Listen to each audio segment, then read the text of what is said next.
Всем привет, друзья, и добро пожаловать в очередной выпуск новостей из мира Zippo. А самой главной новостью июня месяца стало 5 число. Это день рождения Джорджа Гранда Блейсделла. К этому дню компания выпустила две, скажем так, особые зажигалки. Первая — это Zippo 49629 Founders Day, коллекционка с покрытием Black Ice. Ее хоть и выпустили без серийного номера, но все равно тираж можно считать ограниченным, так как особое отличие у нее — это донный штамп. Слева вместо привычного нам месяца выпуска зажигалки инициалы GGB, Джордж Грант Блейсделл, и справа год выпуска полностью, 2021. Эти модели на постоянке, скорее всего, выпускаться не будут, так как они приурочены к определенному событию и в скором времени будут сняты с производства. Про дизайн я расскажу вам чуточку позже. Я вам не представил еще вторую модель этого памятного выпуска с таким же дизайном, но выглядит она уже более нарядно. Эта зажигалка выпущена в корпусе Armor с глубокой гравировкой и покрыта 18-каратным золотом. Каждая последовательно пронумерована, имеет такой же отличительный штамп, как и первый вариант, и тираж составил всего 10 тысяч штук по всему миру.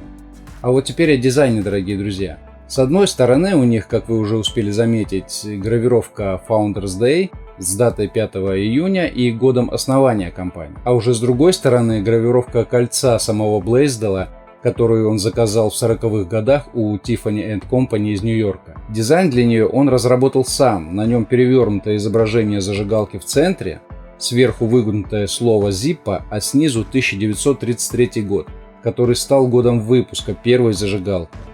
Далее надпись родного города Брэдфорд, Пенна, и уже в самом низу печати стоит слово «лаборант». Я его уже так по-русски произнес, а в переводе с латыни это обозначает «они работают». Почему изображение перевернутое? Все дело в том, что печатка сделана в стиле 18 века, когда такие кольца использовались вместо печати для того, чтобы завизировать документ.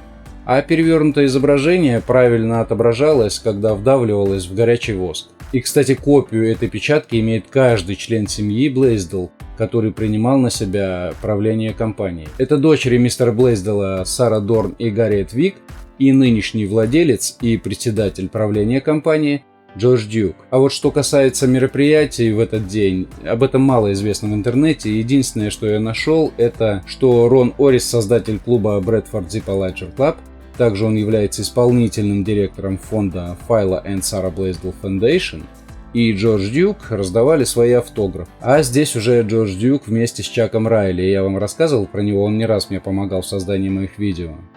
К сожалению, в сети больше ничего нет про празднование этого дня.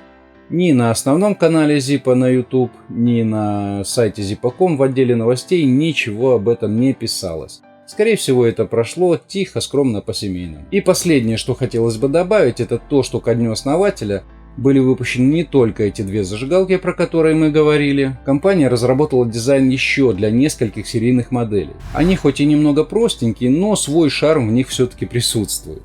А теперь еще одна новость насчет изменения штампов в зажигалке. В начале этого года одна из моделей все-таки потерпела изменения, это реплика 41 года. Я понимаю, что Zippo достаточно богатая компания и может себе позволить абсолютно все по отношению к своей продукции, но хоть бы вот малейший намек на это в сети.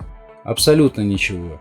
Ни на сайте Zippo.com, ни у наших официалов, ну про наших вообще отдельный разговор, об этом чуть позже. Так вот, теперь донный штамп на реплике 41 года выглядит так.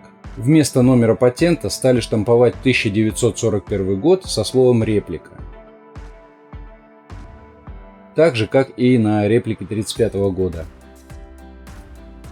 Вот теперь представляете недоумение людей, когда они придут в магазин именно за этой моделью, хорошо запомнив, что штамп должен выглядеть вот так вот, допустим, с номером патента, а тут его нет и стоит надпись 1941 реплика. Какая первая мысль у непосвященного человека? Конечно же, это подделка. Вот чего не хватает Zippo, так это подача информации. Ну, есть же свой сайт, есть свой YouTube-канал. Ну, черкните вы пару строк или создайте там 20-30 секундный промо-ролик. Нет, надо ошарашить человека, а потом вы соображаете. Так вот, друзья, чтобы получить хоть какое-то официальное подтверждение об этом, ведь информации вообще нигде нету, Женя Трофимов написал в компанию, и там действительно подтвердили, что в начале этого 2021 года Штамп на модели реплики 41-го был действительно изменен. Так что не сомневайтесь, это все оригинал. Чего не могу сказать вот об этих зажигалках. Их позиционируют как оригинальные выпуски для азиатского рынка, но опять же никакой официальной информации на этот счет нет. Тем более, что в ряде групп в Facebook поднялся шум по этому поводу. Вот, например, пост от участника группы клуба Bradford Zip Lighters Club. Тут он пишет, чтобы вы остерегались, что эти зажигалки подделки, сделанные незаконно, и их очень много появилось на сайте Taobao.